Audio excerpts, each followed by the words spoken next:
Buenas tardes, somos los estudiantes del Instituto Luis Heredia Bonetis de la Maestría en Educación con Enfoque STEM. Y en esta tarde vamos a compartir con ustedes Ru Lorenzo, Jocelyn Ramos y Pedro Josué Valga sobre el tema de cómo debemos de hacer una investigación y también las fases para hacer un proyecto o prototipo basado en el enfoque STEAM. Yo, una servidora, le voy a hablar un poquito de cómo deben hacerse las recolección de informaciones sobre los problemas o preguntas científicas en el aula STEM. Lo primero que nosotros debemos de tomar en cuenta es la definición del foco que buscamos. Antes de nosotros tomar algún tipo de investigación o tema, debemos de identificar las variables. Por ejemplo, si el problema es cómo afecta, si vamos a estudiar el suelo, cómo afecta el tipo de crecimiento de una planta, la información a recolectar, debe centrarse en el tipo de sustrato, de nutriente y fisiología vegetal. Pero también está la palabra clave. Vamos a crear un mapa de concepto que nos lleve a la idea principal de lo que nosotros queremos investigar. Pero también está la diversificación de fuentes de información. En STEM debemos de buscar fuentes documentales, por ejemplo, los artículos como Google Académico, también están los manuales técnicos, la revista, todo lo que nosotros podamos obtener una información que sea verídica para nuestro tema de investigación.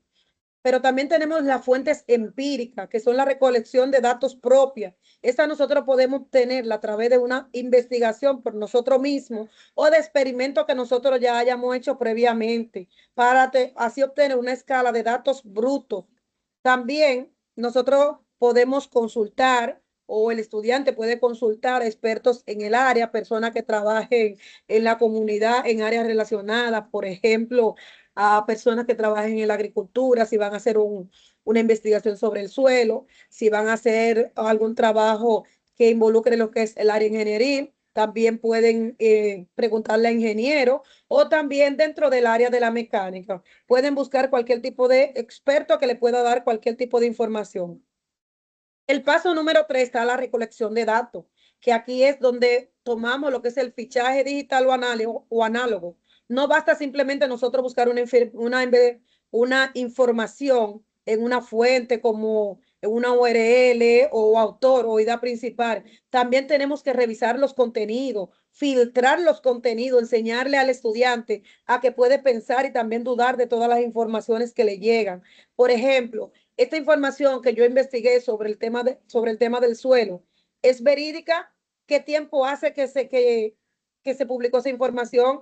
¿Qué autor? ¿Es gubernamental esa información o es personal?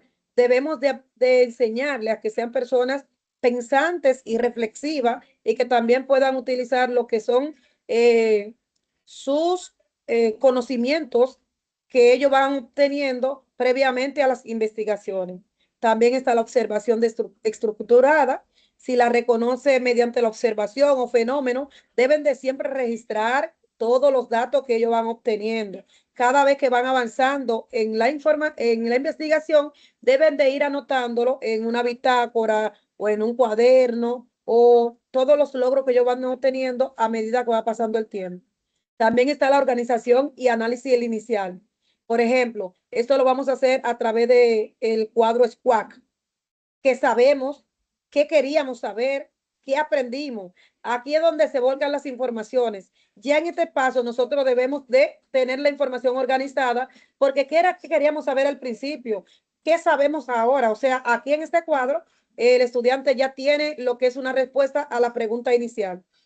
También definir la naturaleza de los datos. Aquí, por ejemplo, entra lo que son los datos cualitativos y cuantitativos, que cuando hablamos de cualitativos, estamos hablando de cualidades. Por ejemplo, la observación con los sentidos, colores, textura, olores, comportamiento, aquellas que nosotros podemos describir porque poseen cualidades.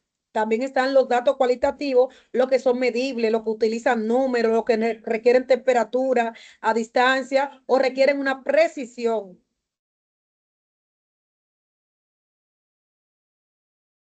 También vamos a explicar cómo, paso a paso, cómo debe de hacerse un proyecto en la fase, en el aula, en educación STEM. Lo primero que nosotros vamos a tomar, que es el paso 1, es la empatía o el desafío. Por ejemplo, aquí nosotros lo que hacemos es que presentamos un problema.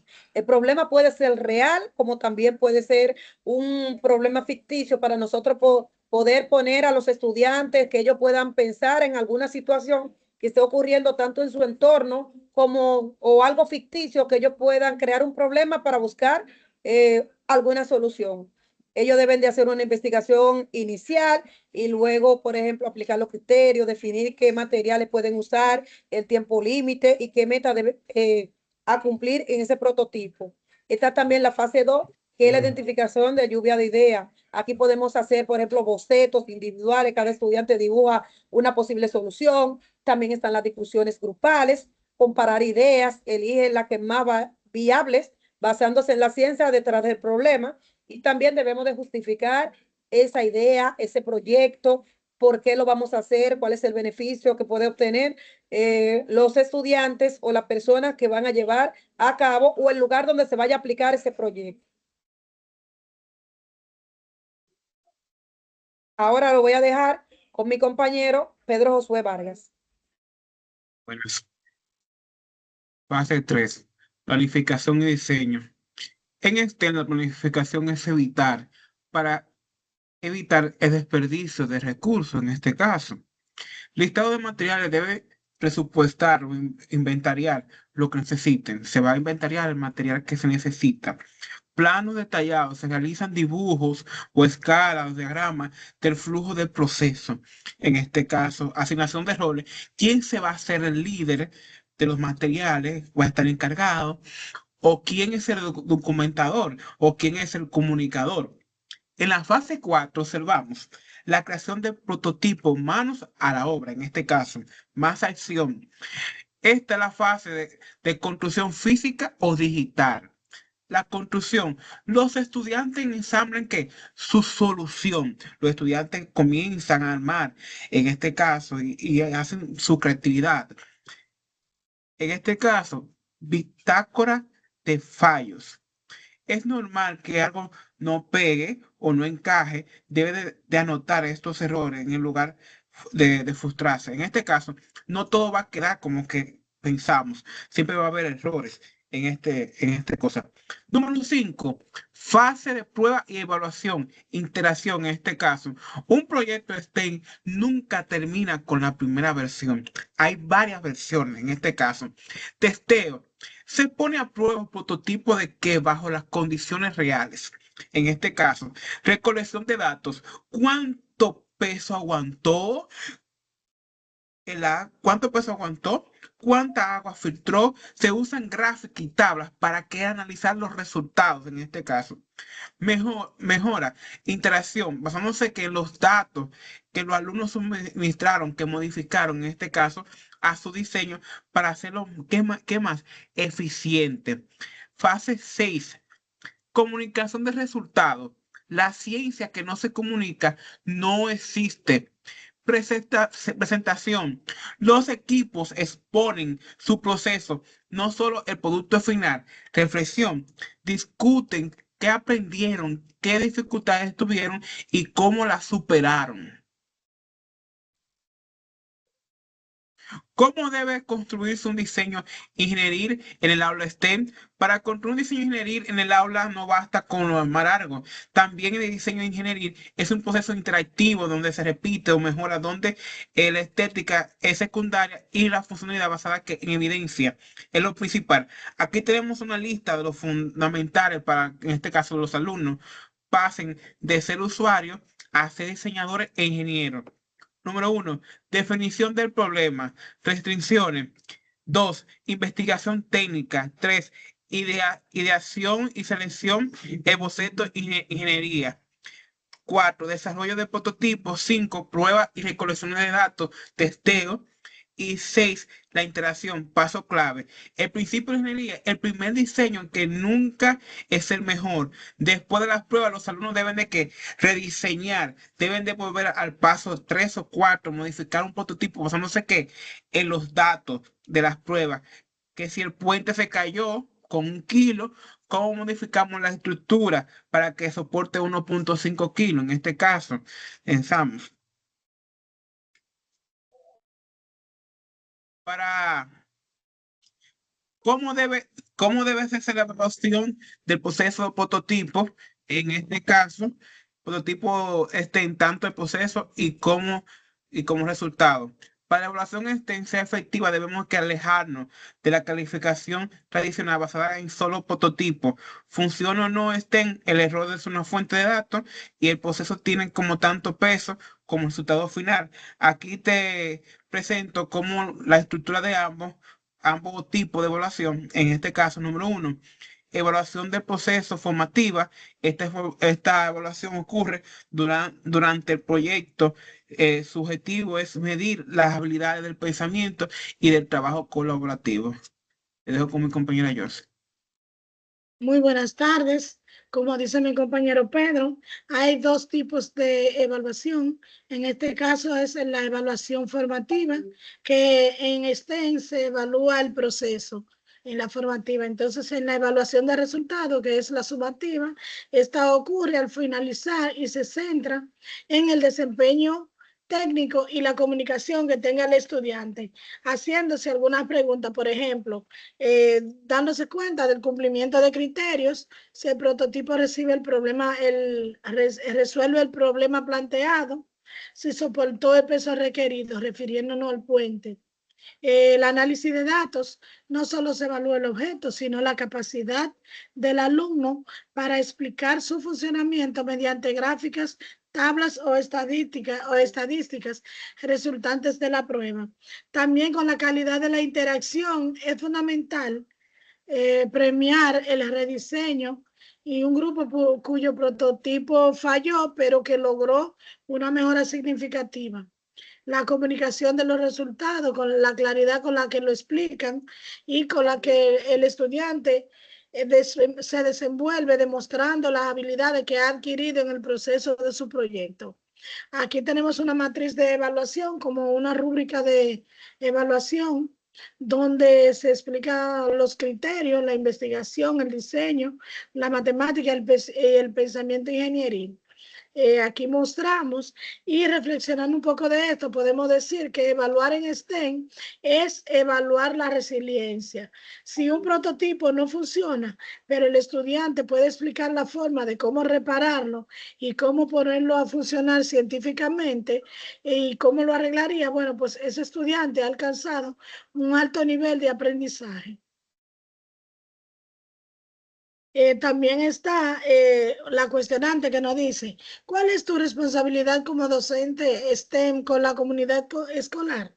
Bueno, una de las principales responsabilidades que el docente con capacidad STEM debe ser un catalizador de la cultura de la innovación. Siempre debe indagar, buscar para transformar la percepción del error en las escuelas. También debe la democratización del conocimiento, tener equidad e inclusión. Es una responsabilidad ética y fundamental del docente romper con las brechas de género y socioeconómicas. También tenemos la vinculación con el contexto local. El docente STEM debe ser un puente entre los problemas de la comunidad y la solución en el aula. Algo más es que el docente STEM debe explicar el cómo y el por qué, mostrar a las familias que construir un robot o un filtro de agua, por ejemplo, desarrolla habilidades de pensamiento crítico y resolución de problemas en los estudiantes de hoy. La mayor responsabilidad de un docente es ser un modelo de aprendizaje permanente. Si tus colegas o alumnos te ven aprendiendo de una nueva tecnología o investigando un tema que no domina, les estaría dando una elección muy importante en STEM. ¿Por qué? Porque bien dice el dicho que el aprendizaje nunca se obtiene, nunca se detiene. Una lista de rutinas de pensamiento diaria para fortalecer la indagación. Por ejemplo, para iniciar una indagación debe existir lo que es curiosidad, usarla para presentar nuevos fenómenos. Por ejemplo, si yo veo algo, pienso, me pregunto, ¿qué veo? ¿Para qué me sirve? ¿Qué pienso sobre eso? ¿Qué me pregunto? Entonces, la número 2 es la exploración de diseño. En esta se usa mientras los estudiantes están investigando y planificando sus prototipos y es como un punto de brújula. Por ejemplo, está el entusiasmo, los obstáculos, la necesidad y la sugerencia, en las cuales nos hacemos la siguiente pregunta. ¿Qué es lo que más te emociona de este diseño? ¿Qué es lo más difícil o lo que más te preocupa? ¿Qué información adicional necesitas para seguir? ¿Cuál es tu próximo paso o idea para avanzar? Entonces, así logramos que los estudiantes, al desarrollar habilidades críticas y conocimientos, pues también desarrollen la capacidad de trabajar en equipo, entendiendo que la evaluación ser sumativa y formativa no se detiene, no se puede esperar al final del proceso para evaluar al estudiante, sino que desde que inicia se van evaluando todas las habilidades que tiene bueno, para la experimentación y el fallo del análisis de datos, es ideal en el momento que el prototipo falla. Ahí nos damos cuenta con la capacidad que el estudiante puede resolver el problema. También está el semáforo del prototipo, que usa 3 colores, que es el rojo, el amarillo y el verde. Entonces, cuando está en rojo, ¿qué parte de nuestro diseño no nos funciona? El amarillo, ¿qué parte del prototipo pudiera funcionar? Y el verde, ¿cuál es la parte de un éxito total basado en los datos? Y la rutina número 4, que es la del cierre, que es como la metacognición. Aquí debemos de afianzar el conocimiento adquirido en el estudiante. Por ejemplo, debemos ver si el descubrimiento que hoy hizo fue la noticia principal de un periódico científico. Un ejemplo, debemos conectar con él a ver cómo se conecta, qué hicimos hoy con lo que ya sabíamos, cuáles son las nuevas ideas que han surgido. Vamos a ver qué sigue siendo difícil o confuso, qué debo seguir indagando, qué debo seguir aprendiendo, qué me motivó este aprendizaje, a dónde me llevó. Entonces, todo esto ha sido por hoy. Espero que les haya gustado nuestra exponencia acerca de un tema tan importante como es las etapas y las fases para elaborar un proyecto. Muchas gracias. Gracias.